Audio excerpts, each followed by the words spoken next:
If you're a diehard Browns fan and love breaking down the game like we do, hit that subscribe button and turn on the bell so you never miss a blitz. Cleveland football fans, buckle up because the Browns just added a spicy twist to their preseason storyline. But don't go ordering your Shedeur Sanders jerseys just yet. On a humid summer evening under the bright lights of their first preseason clash against the Carolina Panthers, the rookie quarterback out of Colorado finally got his shot to start. The hype train? Oh, it was already leaving the station though. Moment his name hit the starting lineup card. After all, Shedeur wasn't just any random rookie. He came in with the swagger of a star and the legacy of his famous father, NFL Hall of Famer Deion Primetime Sanders. But here's the kicker. The Browns only took him in the 5th round of the 2025 NFL Draft, and he wasn't even their first quarterback pick this year. Still, destiny, or maybe just bad luck with injuries, gave him this golden opportunity. Now, here's where things get interesting. Going into this preseason opener, Shedeur wasn't exactly climbing the depth chart like a rocket. In fact, he'd spent most of training camp trying to even sniff first-team reps. Kevin Stefanski, Cleveland's head coach, made it clear early on that this was going to be a slow burn, not an overnight sensation. The Browns wanted him to learn, adapt, and prove himself the hard way. But when both Kenny Pickett, their steady 4th-year veteran, and Dillon Gabriel, their 3rd-round rookie, went down with injuries, the QB room suddenly looked thinner than expected. And there stood Sanders, helmet on, eyes wide, ready to step into a role he hadn't been groomed for yet.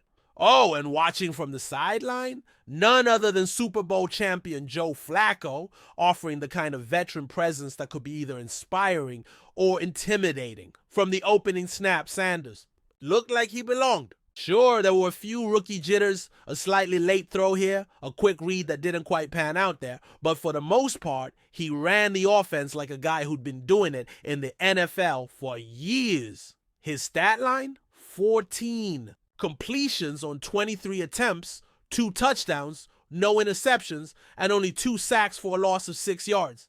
He even flashed some sneaky mobility, tucking the ball and scrambling for 19 yards when the pocket collapsed. That's the kind of stuff that makes fans start dreaming big. And it wasn't just the numbers, it was the poise, the calm under pressure, the confidence to stand tall against NFL-level pass rushers. The stadium buzzed, the commentators leaned in, and social media started firing off highlight clips like confetti. You could almost hear the hype machine whirring into overdrive. ESPN's Tony Grossi, a guy who's not exactly known for handing out easy compliments, even tipped his hat to Sanders' performance. Twitter timelines flooded with Shedeur for QB1 posts, and YouTube was already filling up with the future of the Browns highlight reels before the game had even ended. But if you know Kevin Stefanski, you know he doesn't get swept up in emotional waves. When the media cornered him postgame and asked if Sanders would get first-team reps, in next week's joint practices with the Philadelphia Eagles, he didn't blink. His answer was as steady and neutral as you'd expect. We need to get through the next couple days from an injury standpoint and see where everybody is. I'm really focused on all our quarterbacks' development and every single one of the reps. Translation? Pump the brakes, folks. Stefanski has a plan, and it doesn't involve fast-tracking a rookie into a QB1 battle just because of one solid preseason showing. That might sound like a buzzkill to some fans, but it's also a reminder of how the NFL actually works. One game, even a really good one, doesn't erase months of preparation, evaluation, and team strategy. The Browns know that throwing a young quarterback into the fire too soon can sometimes burn more than it builds. And while Sanders looked promising, Stefanski clearly wants him to keep stacking good practices and solid games before even sniffing the role of second string, let alone starter. It's a classic coaching move. Control the narrative, manage the locker room dynamics, and keep the rookie hungry without letting the media set the agenda. Still, you can't deny the ripple effect that Sanders' debut had on Cleveland's quarterback conversation. Suddenly, that 5th-round pick doesn't feel like a long-term developmental project. He feels like a real contender. Kenny Pickett's injury status is still uncertain. Dillon Gabriel's availability for the Eagles' practices is in question. And Joe Flacco is firmly in mentor mode. That means every snap Sanders takes from here on out will be scrutinized like it's Week 17 with a playoff berth on the line. For Sanders himself, This is the golden zone, the chance to prove he's not just a future guy, but someone who can win now. For Stefanski, it's a balancing act, making sure that development doesn't get overshadowed by desperation or media pressure. Against Carolina, Sanders didn't just deliver stats, he delivered moments.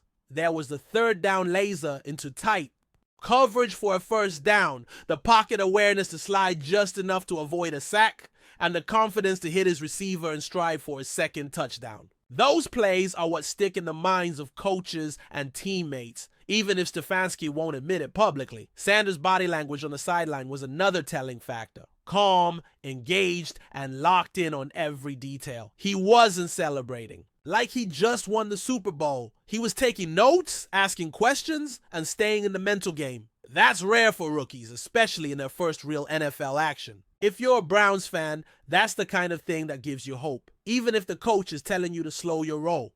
And yet that slow your roll message isn't just coach speak, it's strategy. The Browns have invested heavily in building a team that can win now, but that doesn't mean they're ready to gamble on an untested rookie leading the charge. Stefanski knows the locker room is watching, and making a sudden quarterback shift can send ripples through team chemistry.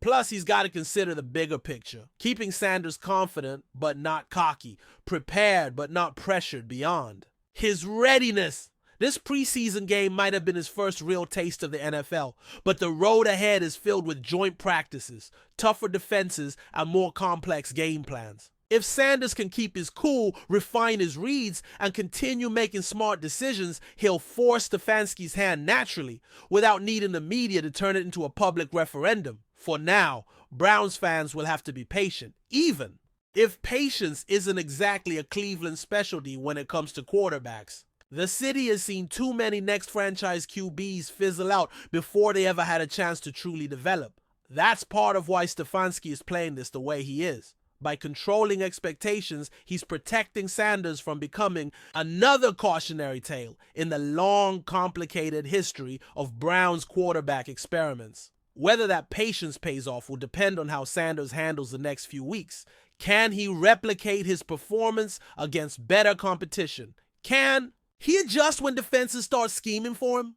Those questions won't be answered by highlight reels or fan polls. They'll be answered on the practice field and in the next preseason matchups. In the end, what we have right now is a rookie who just made the most of his first big NFL opportunity, a fan base that's starving for a quarterback they can believe in, and a head coach who refuses to let one night of magic dictate the season's storyline.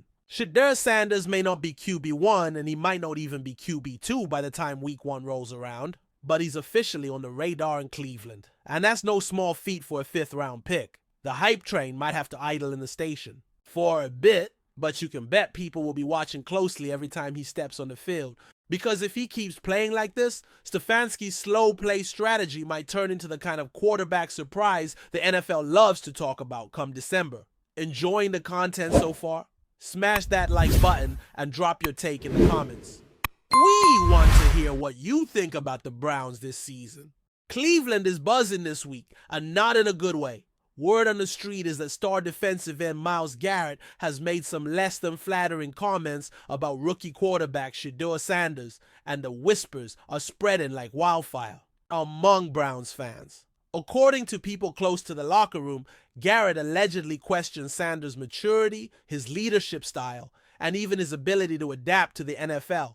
Now, this wouldn't be the first time a veteran and a rookie clashed in Cleveland, but the timing couldn't be worse. The Browns are trying to build chemistry before a crucial stretch of the season, and this kind of tension could derail that. Fans on social media are already taking sides, with some defending Garrett's honesty and others slamming him for not supporting a young teammate. And if this rumor holds any weight, it could create a serious divide in the Browns locker room. From what's being whispered in team circles, the alleged comments came during a closed-door meeting after practice last week. Multiple sources claim Garrett, frustrated by a series of offensive miscues during drills, muttered something about Sanders, thinking he's still playing college ball. While it's unclear if the remark was meant as constructive criticism or outright shade, those who overheard say the tension in the room was palpable. Sanders reportedly kept his composure in the moment, but left the facility earlier than usual that day. sparking speculation that he was upset. In the high-stakes environment of the NFL, where rookies are under intense scrutiny, any sign of friction with a superstar like Garrett can turn into a media storm. And right now, this storm is gathering strength. People in Cleveland know that once a story like this leaks, it's almost impossible to put the lid back on. What makes this rumor even juicier is the fact that Shedeur Sanders has been under a microscope since the day he arrived in Cleveland. Drafted with high expectations and carrying the famous Sanders last name, every pass, every snap, and every sideline glance has been analyzed by fans and analysts alike. The Browns believed they were getting a future franchise quarterback with swagger and poise, but some insiders now claim that Garrett feels Sanders' confidence borders on arrogance. He's got talent, one anonymous source allegedly said, but he acts like he's already a legend. Of course, whether that's fair criticism or just locker room banter taken out of context is up for debate. But in the world of pro football, perception can quickly become reality, and this alleged rift is already shaping public opinion. If it escalates, the narrative could shift from rookie learning curve to team in turmoil. Fans on talk radio have been dissecting every possible angle, wondering if there's a deeper reason for the supposed tension between Garrett and Sanders. Some think it's purely about competitive fire, Garrett's desire to win clashing, with Sanders growing pains as a rookie. Others believe it's more personal, pointing to Sanders' high-profile lifestyle and social media presence as possible sore spots for a veteran who's all about hard work and focus. Myles is old school, one fan argued on a local sports show. He's not here for Instagram likes, he's here for sacks. On the flip side, younger fans see Sanders as a breath of fresh air, someone who brings personality and star power to a franchise often overshadowed in the AFC North. Either way, the rumor mill has turned this into the hottest off-field storyline in Cleveland, and people can't stop debating who's really in the right. The timing couldn't be worse for the Browns, who are already dealing with injuries in both sides of the ball. Team chemistry is fragile, and if there's any truth to the whispers, it could impact the unity needed to push for a playoff run. Imagine being in that locker room. You've got your defensive leader, a 3-time Pro Bowler, supposedly calling out your rookie quarterback in front of the team. Even if it was just a frustrated remark, it's the kind of moment that lingers. Players talk, cliques form, and suddenly you're not just playing football, you're managing egos and repairing trust. Coaches are reportedly aware of the situation, though they've made no public comment. If they can't squash this quickly, it's going to hang over every practice, every press conference, and every game. And the media smelling blood will make sure it stays in the headlines. For Shedeur Sanders, this is a critical moment in shaping his image within the NFL. As a rookie quarterback, the natural expectation is that you'll face adversity, but usually it comes from opposing defenses, not from your own star pass rusher. How he responds both privately and publicly will be telling. If he shrugs it off and keeps producing on the field, he can silence the doubters. But if his play dips or his body language shows signs of frustration, critics will pounce. Remember, Sanders came into the league with a reputation for being calm under pressure, a trait he likely picked up from his father, Deion. Now, that composure will be tested in ways he probably didn't expect so soon. And with Cleveland's passionate fan base watching closely, one wrong move could fuel the firestorm even more. In this league, perception often outweighs reality. Myles Garrett, for his part, has always been known as a fierce competitor who wears his emotions on his sleeve. He's the type of player who demands excellence, not just from himself, but from everyone around him. Over the years, that intensity has earned him both respect and criticism. Some former teammates have praised him for holding people accountable, while others have hinted that his blunt approach can rub players the wrong way.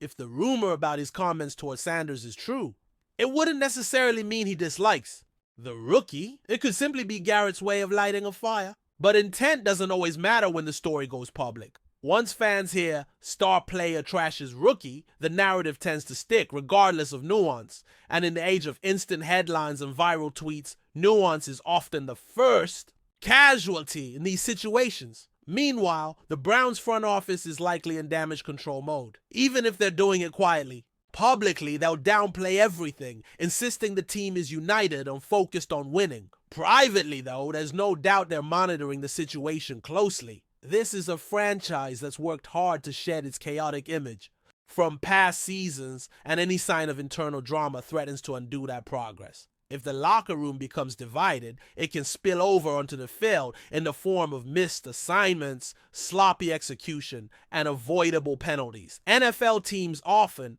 say block out the noise, but when the noise is coming from inside the building, that's a lot harder to do. Whether they admit it or not, the Browns know that keeping Garrett and Sanders on the same page is essential if they want to make a legitimate run in the playoffs. The fan base is already split. On one side, you have the Team Garrett supporters, who believe a veteran has every right to call out a rookie if he's not meeting expectations. They see it as tough love, the kind of old school accountability that builds champions. On the other side, you have Team Sanders, who think a star defender should lead by example and help his rookie QB, not publicly humiliate him. Social media has turned this into a virtual war zone, with heated debates, memes, and even mock trade proposals flooding timelines. Sports talk shows are fanning the flames, with pundits speculating on whether the Browns should step in more aggressively. And while we still don't know exactly what was said or in what tone, the mere existence of this rumor has already done damage. Perception, once set, is incredibly hard to reverse, especially in Cleveland. In the end, this could blow over as just another overhyped locker room spat, or it could be the first crack in the Browns' foundation this season. The NFL is a long, grueling campaign, and teams are constantly tested, not just on the field,